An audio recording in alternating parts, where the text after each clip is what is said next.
because I just want to. I have my phone, so I'll just record with my phone. No, it's fine. All right. And so I would like to just correct the statement you just made. This is not a reprimand. This is an accommodation process.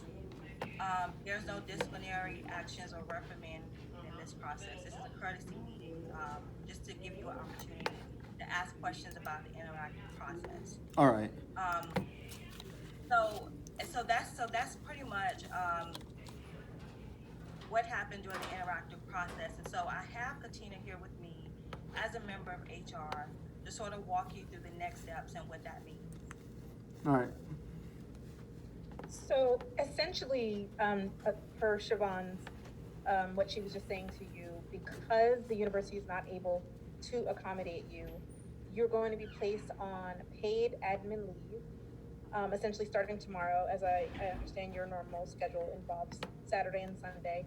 So you'll be placed on paid administrative leave, which means you are not required to continue to work or to come to campus.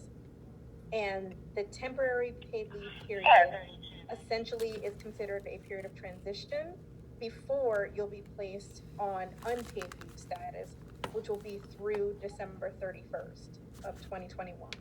All right. So you'll receive a letter today by close of business, which confirms IDEA's accommodation decision, as well as outlines the details around your paid leave status.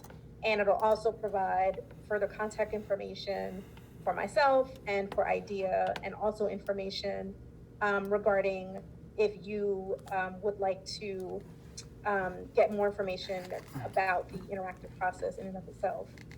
And then HR will contact you later next week, by next Friday, in order to provide you more details about the unpaid leave period, which again would run through December 31st. And hopefully that will, and also to be able to address any questions you might have with regards to benefits and things like that. Well, I thought the meeting here was for the questions. I mean, I'll ask my questions to whoever. Well, actually, that's what I was just about to say. Right. So we wanted to share this information first, and so now, if you do have any questions, we're happy to respond to those questions. I have a couple. Okay. So, I mean, thank you for taking the time. I know this is late. So my first question is, during the pandemic, the university paid all of its employees, even many who were not able to come and work, they paid them the full salary throughout the whole pandemic. And we worked, us officers worked, even without the vaccine available. So why is it now that we only get 1 week of paid leave for transition? Why are we not given at least 2 weeks, which is generally what's expected if we were to resign? It's expected that we give a 2 weeks notice. So why is it that the university doesn't give us at least 2 weeks when they paid and they're able to pay hundreds of employees throughout the whole pandemic who weren't even working? So that was my first question. Okay. So so as you know, sometime during the summer, I believe it was announced in June, I could be wrong. The Office of the President announced that there was going to be a vaccination mandate as of August 9th. So prior to August 9th, that mandate did not exist. And the university made some accommodation options that were available, especially in the very beginning of the pandemic. And that had more so to do with just there being a lot of information out there that we did not yet have. A lot of health information was being changed on a fairly regular basis. But as our policies were adjusted, and as continued information from the public health office, which includes our own internal public health office and also the District of Columbia Department of Health, the mayor's office, all those types of offices all together. And so a lot of the information all came from that, and that's what essentially evolved into the university making a decision with regards to its vaccination mandate. And so as part of that, which is what Siobhan was essentially talking about, there were a number of employees who were granted an extension to the vaccination process, and part of that had to do with the fact that they were requesting either a medical or religious exemption, which is what you were doing. And so this is the culmination of that process, and this is the decision based on that process. Yeah, I understand that, but my question was, why are we only given, I submitted the exemption months ago, and all of a sudden now I'm given a 1 week notice. And again, if this is a religious, and even if it was also, I guess, a medical exemption, your office has determined that I cannot do my job because I come in contact with other people. So why is it just 1 week? You know, obviously, if it's a real religious belief of mine, which it is, I'm not going to get the vaccine. So essentially, what you're terminating me, or you're telling me that I'm going to be terminated, and you're only giving me a week. And I find that unfair. And I honestly, there's many things that the university departments have done that seem as if it's discriminatory. But let me continue with my next question. All right. Now, I have a couple. How am I and others unvaccinated employees deemed a risk when the university, throughout the whole pandemic and still now, have allowed the university to maintain as an open campus? There are strangers who come in every day who we do not know their vaccination status or health conditions, and they interact with everybody. And they're allowed also at Chick-fil-A, they're allowed in the ICC, they're allowed everywhere. And yet, us who are working are deemed a risk. So why is it that there's almost like guests are okay in, even though we have no clue about their status, and they can go into buildings, but the people that have been working throughout this whole pandemic, who are wearing face masks, can't work? I think that's a question that you would have to ask to the public health team. We received communications from the chief public health officer, Dr. Renee Mashori, and the public health team, who makes those type of determinations. And so I just would implore you to just reach out to them to answer those questions. We are not able to do that. All right, outstanding. I will do that. Thank you, Siobhan. Another question now that you mentioned the chief medical officer. Our department had a couple questions, some of which were never answered. One officer expressed his concern of taking the vaccine. Will the university be responsible for any negative side effects from the vaccine?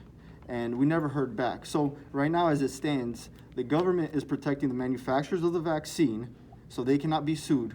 And now that they can't be sued, the university is saying this isn't mandatory, even though it's a mandate, but they're not accepting responsibility. So why is it that the university doesn't publicly accept responsibility for any possible negative side effects for the vaccine if they're mandating it? And I guess that would be a question for the chief medical officer, right? Yeah, I'm sorry, IDEA or HR would not be able to provide a response to that. All right, I understand, and I will forward these questions to them as well, and I'll CC your office as well. I'm sorry this is taking so long, but as you can see, this is very important to me and everybody affected, really. I have a few more questions.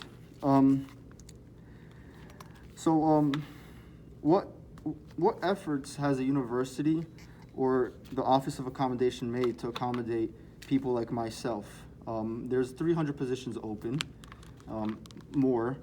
I have a bachelor's degree in sustainability and environmental and sustainability. I have experience. I saw that there's a sustainability officer who probably doesn't come in contact with people all the time.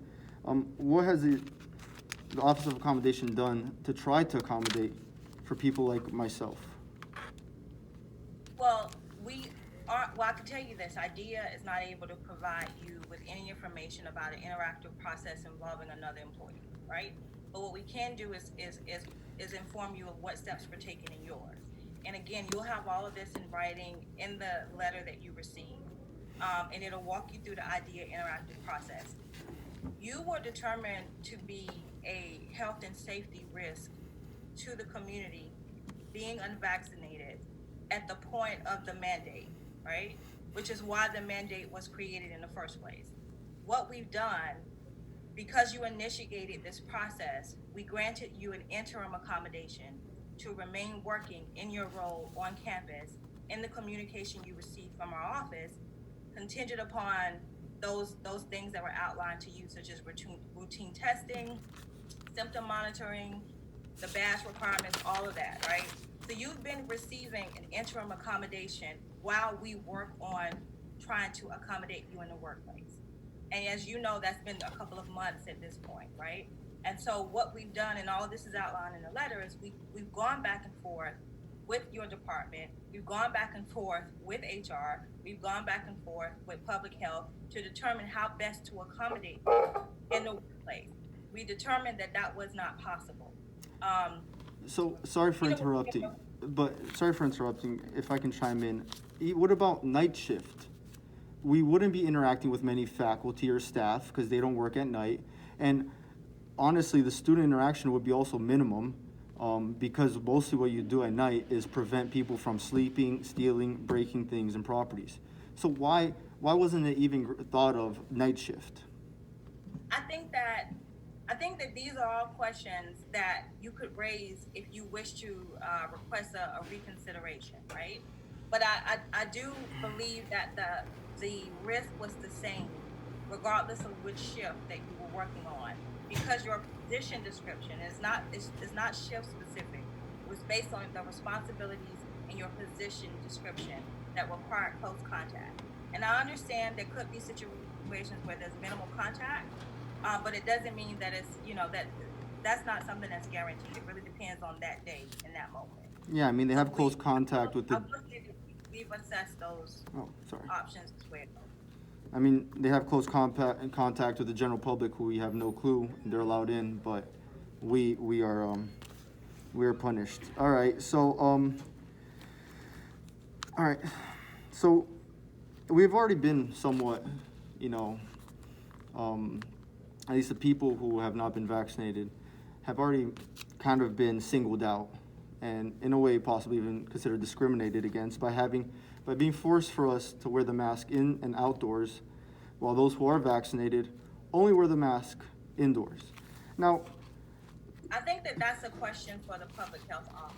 I know, but looking past that, if the masks work, why can't we continue working with the mask on 24/7? If the masks work, I mean, then what was the point of making us wear the masks if the masks don't work? So that's just that's cruelty, really. That they made us wear the mask in and out, and then tell us, oh, you're a risk. I thought the masks were helpful, and at that, don't the vaccines work? If the vaccines work, the only people we're putting at risk are ourselves. So if the vaccines work, the only people we are putting at risk are ourselves, and we have accepted that responsibility, and for some reason we're being punished because of our beliefs, even though this is a Catholic university. I wonder if anybody in the ministry team is not vaccinated and if exemptions were granted to them, even though they have to interact with people. I just want to flag that we have gone beyond our allotted time, but we understand you have questions. So I can stay on for a minute or so more, but I wanted to just give you that heads up that we've exceeded our allotted time. All right, I understand. I'm not going to take up any more time. A lot of these questions, you guys are from the ID office or HR, you weren't able to answer it. Why wasn't anybody here who can provide insight to me? I'm being told I have 1 week paid admin leave, and all these questions are mostly for the health medical officer who hides in their office and doesn't ever answer us. Answers us whenever they want to, but if it's to accept responsibility, if it's to help us, they never answer us. They never appear. I understand you told me just forward your questions to them, and I will, but I highly doubt I'm going to get any response. I will say they've been very responsive, and I'm not sure who you've reached out to, but there's also the Care Navigator team, which I know have been very engaged. They're the ones who have been sort of extending all of the deadlines while you work through this process. And so I believe that they will be able to answer any questions that you may have. Yeah. Unfortunately, this meeting today was just about your accommodation and what happens after that. But you're definitely not precluded from re-engaging in our process or requesting additional meetings. You've already, as Katina indicated, you'll be receiving more communication from Human Resources. And I do encourage you to reach out to Public Health, because it seems like there's several questions surrounding those protocols as well. And I do hope you get those answers. Yeah, you understand where I understand you don't have those answers, and I understand the decision wasn't necessarily based on your office. It was based on the health, because this was a health risk that we pose, even though a lot of these questions contradict that. But So can your office send me an email with who I would contact and who most likely would be able to answer my question, additional from the Care Navigator? Because I have reached out to the question I said about the university taking responsibility. That was a question given straight to the chief director, Miss I forgot her name. Ms. Shorey, Dr. Yes. Renee Shorey. That question was I emailed to can her. follow up with you and provide that email address, the contact information for the Care Navigator team. All right, I'd appreciate that if you could follow up with those information so I can address this and hopefully I can get a good answer to why I can't do my job here any further. Yeah. But thank you. I know it took a little longer. I know this wasn't all your fault. You guys did everything you could, and I do appreciate your time. Thank you. So, again, if you have any questions about the IDEA process or the HR process, just please let us know. I will follow up with you with the information for the Care Navigator team. All right. Thank you for your time. Thank you, ladies. so much. Okay, bye-bye. All right. Bye.